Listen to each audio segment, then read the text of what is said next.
Growing up, I was a sucker for a good monster movie. Vampires, werewolves, gollums, I could not have enough of them. So when Van Helsing graced the screens with not just Dracula, but also Frankenstein's monster and werewolves, there was no way I was going to pass up on the opportunity to enjoy it.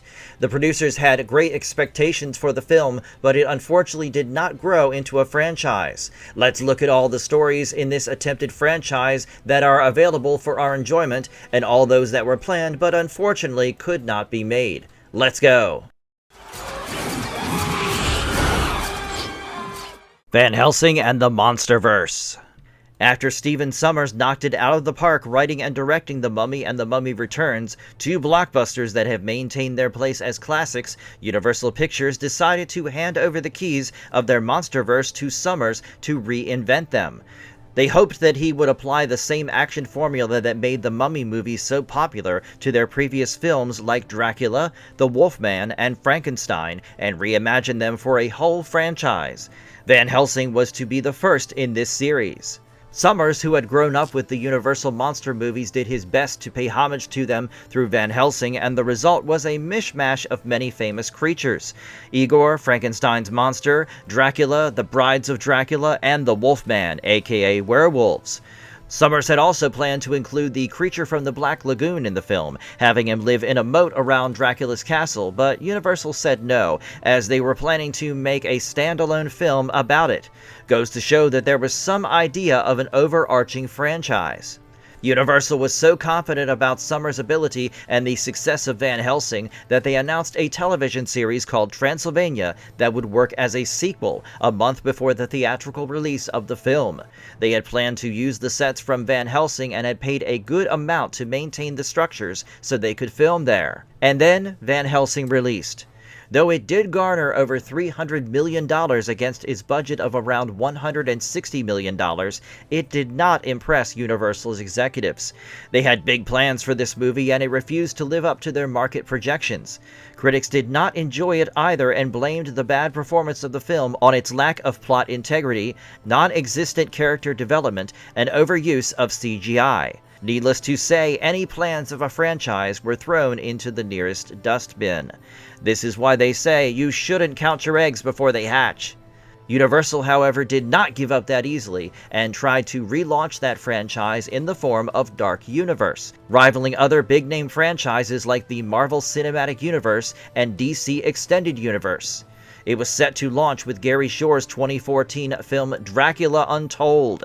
When that failed spectacularly, the executives downplayed its connection to the Dark Universe. Thinking third time's the charm, they planned another launch, which would begin with the release of the rebooted Mummy franchise, but this time with Tom Cruise as the leading guy. They had laid out an entire game plan and announced that Russell Crowe was going to be Dr. Jekyll and Mr. Hyde, Johnny Depp would be the Invisible Man, and Javier Bardem would be Frankenstein. They had also planned a Bride of Frankenstein film and were in negotiations with Angelina Jolie to be the leading lady, and a Wolfman film for which they were interested in casting Dwayne Johnson in the leading role. Other films in this roster included Phantom of the Opera, Hunchback of Notre Dame, a rebooted Van Helsing, Creature from the Black Lagoon, and a film about Mina Harker, the heroine in Bram Stoker's Dracula. The Mummy released in 2017, and boy did it faceplant. If you asked me, I'd say it was because there is no actor good enough to step into the shoes of Brendan Fraser. He was a powerhouse in The Mummy. Poor Universal didn't have any option but to burn their plans for a larger universe and favored standalone films instead. Now that I laid out the series of disappointments that Van Helsing sparked up, let's talk about every little thing we know about Van Helsing. The story that we have and the story that could have been. First meeting with Dr. Jekyll and Mr. Hyde. Van Helsing, the London assignment, was an animated film that served as a prequel to the 2004 film, directed by Sharon Bridgman and written by Judith and Garfield Reeves-Stevens. Though it was released after the live-action film, I'm going to tell you this story first, as I like linear narratives. Our story starts on a creepy night in London where a woman is cornered by a huge brute who kills and absorbs her soul through a bottle-like device. Meanwhile, Gabriel Van Helsing, a monster hunter under the Knights of the Holy Order, the last barrier of humanity against evil, trains to take down monsters. Cardinal Jeanette sends him to London after hearing news of multiple murdered women, with instructions to try and save the murderer's soul if he was not a monster yet. Meanwhile, Dr. Jekyll enters his house to see Her Majesty Queen Victoria waiting for her regular dose of medicine. He pulls out the bottle-like device showing us that he was the man killing women in London. He pours out the life essence in them into a cup and hands it to Victoria. She immediately begins to feel dizzy, and Jekyll leads her to the basement, which has been scrawled over with enchantment drawings and decorated with candles. By the time she walks down the staircase into the basement, she is no longer old and looks as she did when she was 20. Her memories are fuzzy as well, but she remembers that she is sick and that Dr. Jekyll had been feeding her medicine. Jekyll tells her that she is the queen and that they would soon marry so that he can take care of her every single day. That night, Gabriel arrives in London and has Friar Carl dress up as a woman to bait Hyde. The bait works, and as soon as Hyde makes a move, Gabriel attacks. Unfortunately, Hyde is too fast and manages to escape. Carl fishes out his latest invention, a holy water gun, and when Gabriel shoots it, he sees it react to the places touched by Hyde. Shooting the water gun to the floor, they are able to find Hyde's footprints and follow him across a skeleton-laden lava pool that Carl manages to destroy using the holy water pistol. They topple into the basement Victoria was in, and when she introduces herself to them, they are shocked. They put two and two together and realize that the Queen's doctor had been draining young women to transform Her Majesty into her younger self. Friar Carl tries to remind her that she is a 70-year-old woman who had been married for a long time with 9 kids and many grandchildren. Before she could process the fact, Dr. Jekyll returns and pulls her away. He tries to escape using the Golden Jubilee balloon, but Van Helsing follows using his grappling gun to hang on to the hot air balloon. When Van Helsing climbs in, Dr. Jekyll drinks the potion that converts him into Mr. Hyde to fight Van Helsing. Victoria is terrified of the doctor's transformation and hides behind Van Helsing. The two have a spectacular fight, but Hyde manages to give Van Helsing the slip once again. As the sun is about to rise, Van Helsing and Friar Carl take Victoria to Buckingham Palace. By the time the sun rose, the medicine would wear off and she would once again be her true self. The grateful queen offers a kiss for Van Helsing's help, but before the kiss is over, the sun rises, and the 70-year-old Victoria is not amused at Van Helsing's attic. The two book it out of there. Later, Van Helsing sends Friar Carl to the Vatican City, asking him to inform the cardinal that the mission was not over yet, and sets out to Paris. Alan Armstrong, David Wenham, and Hugh Jackman reprise their roles in the film as the Cardinal, Friar Carl, and Van Helsing, respectively. Surprisingly, many people preferred this animated prequel to the film. A final meeting. And then we have the actual film.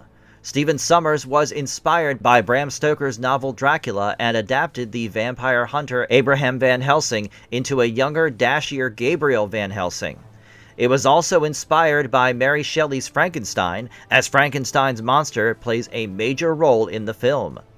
The story begins in 1887, Transylvania, where locals attack Castle Frankenstein after they find out that Victor Frankenstein had been grave robbing. If they only knew of the horrors that awaited them inside. As they try to break into the castle, Dracula congratulates Victor for the success of his experiment. Victor begins packing, telling Dracula that he and the monster would run away and hide from the mob, but Dracula has other plans for the monster. Hearing these plans, Victor is aghast. He promises not to let him use the monster as long as he is alive, but why should Dracula care if Victor's alive or dead? Dracula reminds him that he only funded his experiment and equipped his lab because he intended to use the monster. Victor asks for his assistant Igor to help, but Igor too was under Dracula's payroll. In a desperate attempt to get rid of Dracula, he pulled a sword on him, but Dracula walks straight into the blade, showing that you cannot kill somebody who is already dead. Dracula then bites into Victor and bleeds him dry. The monster, which was now awake, is shocked to see his father being murdered. He pushes Dracula into the fireplace and, holding Victor's body, runs away to a windmill. The mob follows him there and sets fire to the windmill, destroying it completely. A year later, we see Van Helsing in Paris hunting down his old foe, Dr. Jekyll, or Mr. Hyde if you prefer. He chases him across the city, and their fight ends with Jekyll falling to his death from the roof of a cathedral. When he falls, he takes his human form, and the authorities around blame Van Helsing for his death. A brief interlude now. Don't worry, I will get back to the movie soon, but do you know there's more to the story the film did not tell us? This extension I found in a comic book released by Dark Horse Comics, published the same year Van Helsing was released. Van Helsing from Beneath the Rue Morgue was a one-shot written by Joshua Dysart and illustrated by Jason Sean Alexander that narrated everything that happened after Hyde was killed and before Van Helsing returned to the Vatican City. That is where the film picks up from. The story is told as if we are reading a sub-report from Operation Hyde written by Van Helsing. After Hyde is killed, the authorities find him guilty of murder, but Van Helsing escapes and finds shelter in Notre Dame de Paris. The priests help him escape through the underground sewers and into a secluded room. They aren't very glad of helping him, though, as they accuse him of compromising the secrets of the church and consider him too dangerous and out of control. That night, as he sleeps, Van Helsing hears a woman's scream. He immediately realizes that it was the work of a medium, but he follows the scream that leads to a floating woman. Assuming a phantom or ghost is holding her, Van Helsing attacks the creature with his tojo blades. When he is sprayed with invisible blood, he realizes that it is not a spirit, but an invisible creature. The creature throws the woman and Van Helsing down the window. Though the woman dies instantly, Van Helsing tries to follow the creature using the destruction it left in its wake. Unfortunately, the authorities see him and start following him once again. Van Helsing doesn't let the fear of incarceration get to him and follows the creature down a morgue. The morgue is empty, which rings warning bells in Van Helsing's mind, but he has bigger fish to fry, so he ignores it. The chase leads him through the sewers and into a cage trap. When he escapes, he is surprised to find himself surrounded by cages of different sizes and shapes. This weird room he finds himself in has many corpses and other monstrous creatures that seem to be the result of weird experiments. On the table, which is cluttered with books, bones, and test tubes, Van Helsing finds a journal and flips to the latest entry. It talks about the painful process of masking that involved a creature named Beathan being injected by some Englishman's serum. Though the writer of the journal wanted to test out his antidote on other children in his lab, he had decided to wait for Beathan with a trap, as he knew he would return. Van Helsing had knowledge about some old Vatican report that talked about an invisible man from West Sussex, and he wondered if he was the Englishman referred to in the journal. For those of you who don't like the classics, this is a great reference to H.G. Wells' Invisible Man. Van Helsing's eyes then fall on another book on the table that reads Scientific Journal No. 48 by Dr. Moreau. Another reference to H.G. Wells, this time to the novel The Island of Dr. Moreau.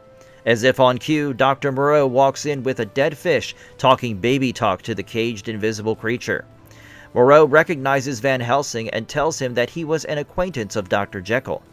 He assumes Van Helsing was sent by the church to stop him, but Van Helsing assures him that he didn't know who he was and that maybe the hand of God had led him there.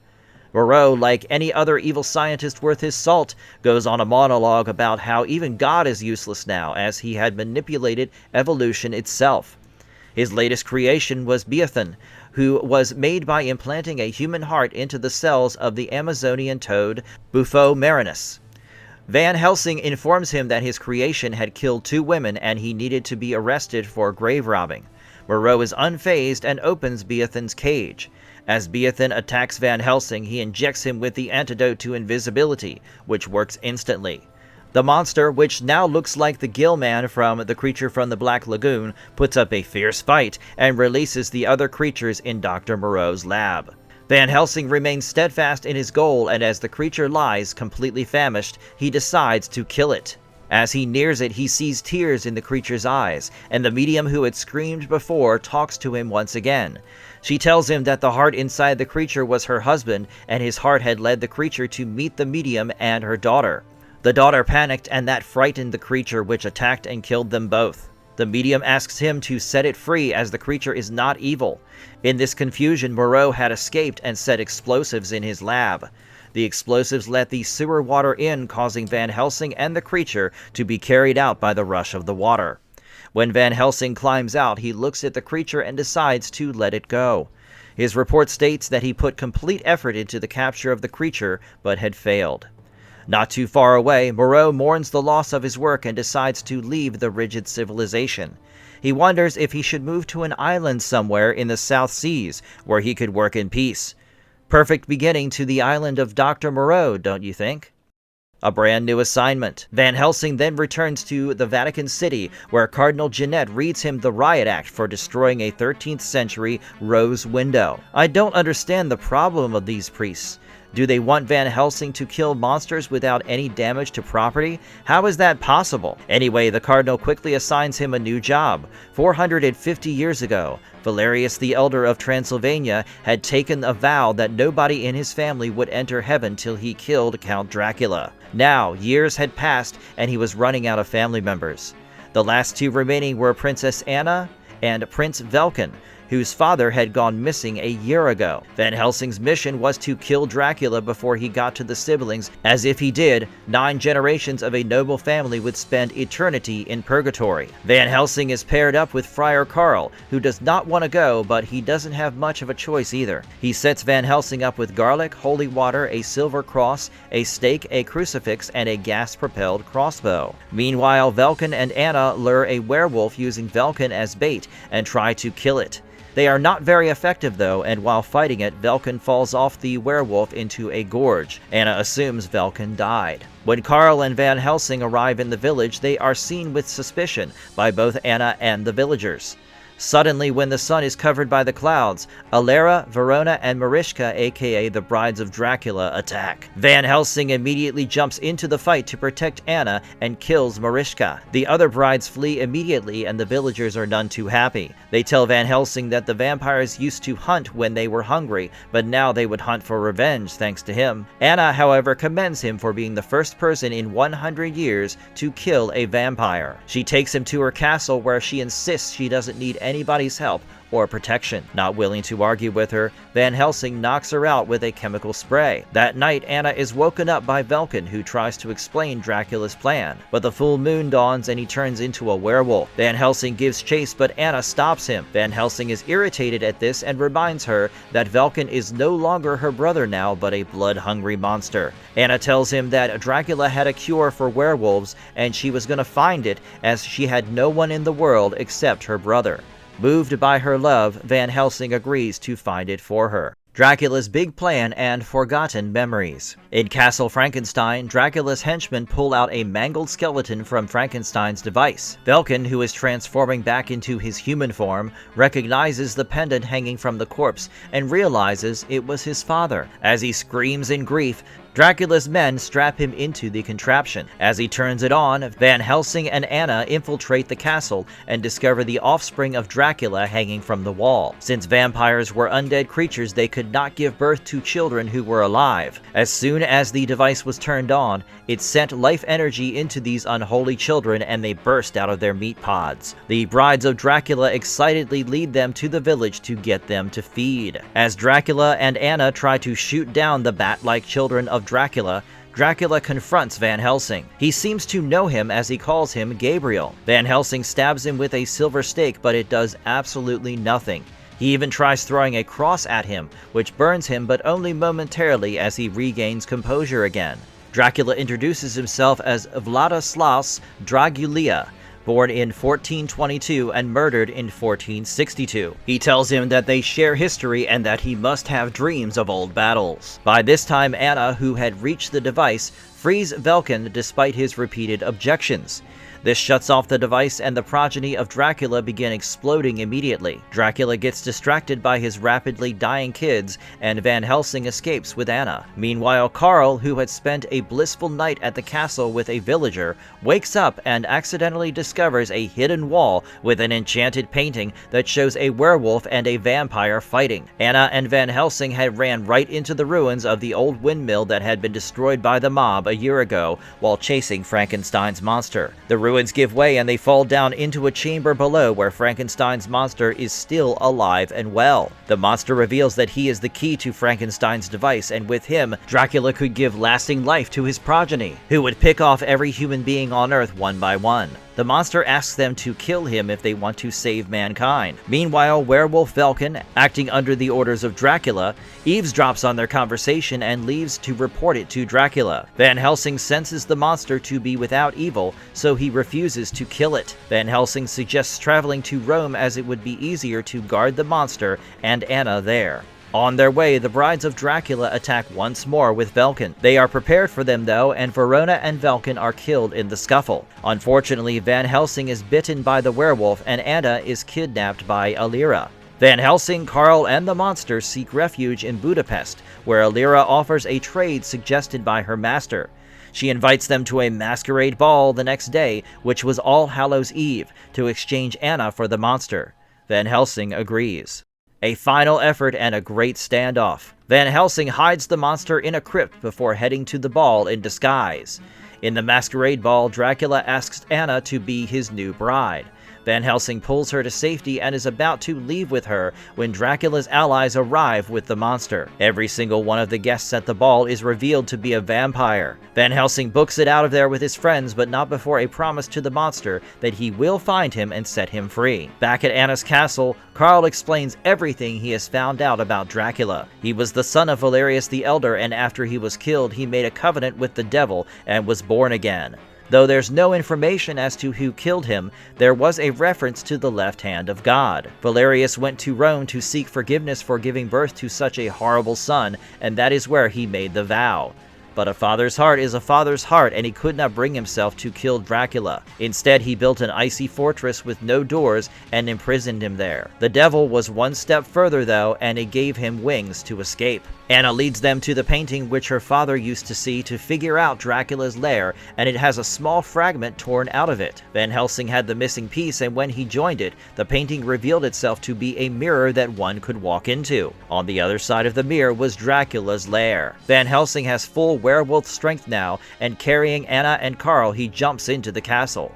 They find Igor there and ask him why Dracula had a cure for werewolves. Before he could answer, Carl figures it out and tells Van Helsing that the only thing that could kill Dracula was a werewolf, and if any of the werewolves under his command gained the will to attack him, he would inject them with the cure. Van Helsing threatens Igor into taking Carl and Anna to the cure while he sets out in search of the monster. Igor tricks them into getting locked up in the room where the cure was kept. As Alira attacks them once again, Anna breaks the glass sphere the cure was kept in, which causes the viscous liquid inside it to spray onto Alira's face.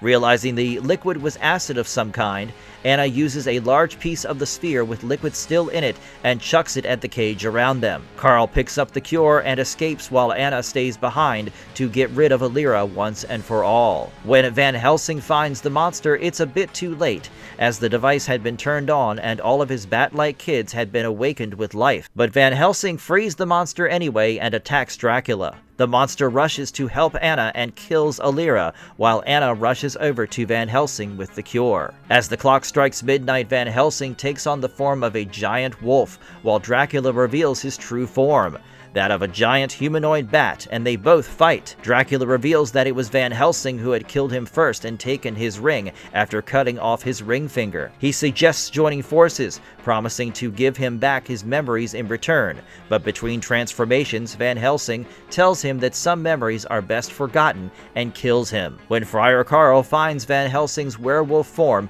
bent over Anna, he rushes over with the stake, but Carl's late too. Anna had died while giving him the cure. Van Helsing transforms back and mourns Anna. The monster escapes on a boat while Carl and Van Helsing cremate Anna. The plot is not very complicated, I'll say, but the movie is definitely worth watching.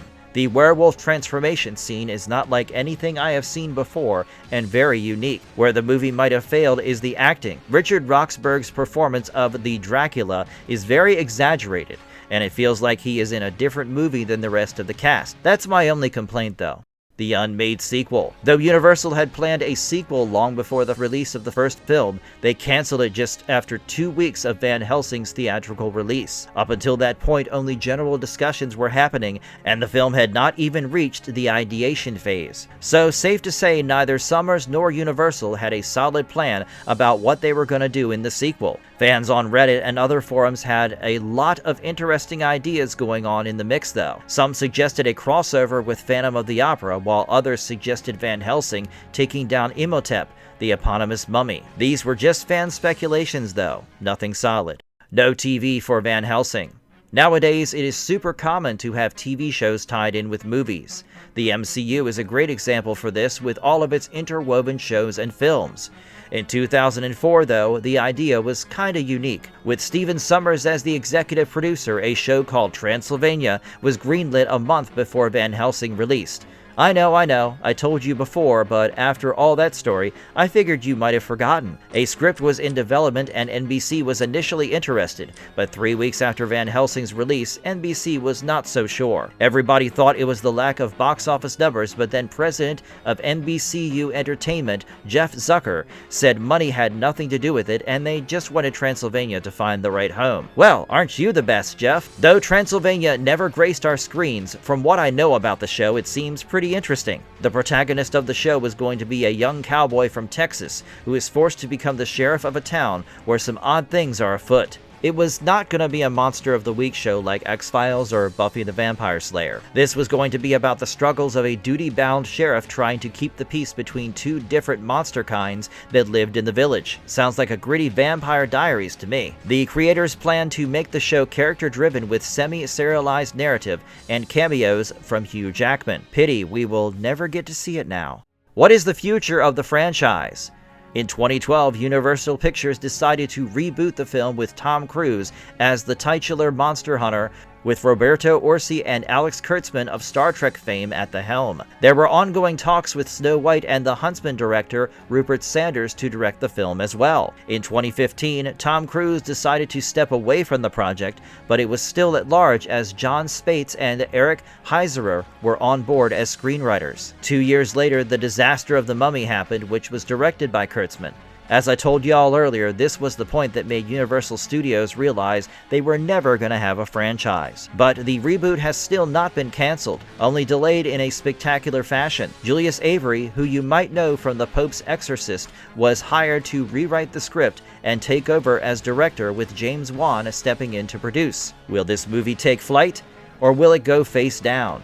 Only time will tell. What are your thoughts on this whole shebang? Do you think a reboot can save it, or is the franchise long gone? Let me know in the comments below, and if you liked the video, smash that thumbs up and subscribe to our awesome channel. We'll soon be back with fantastic stuff, but until then, hang in there. Goodbye!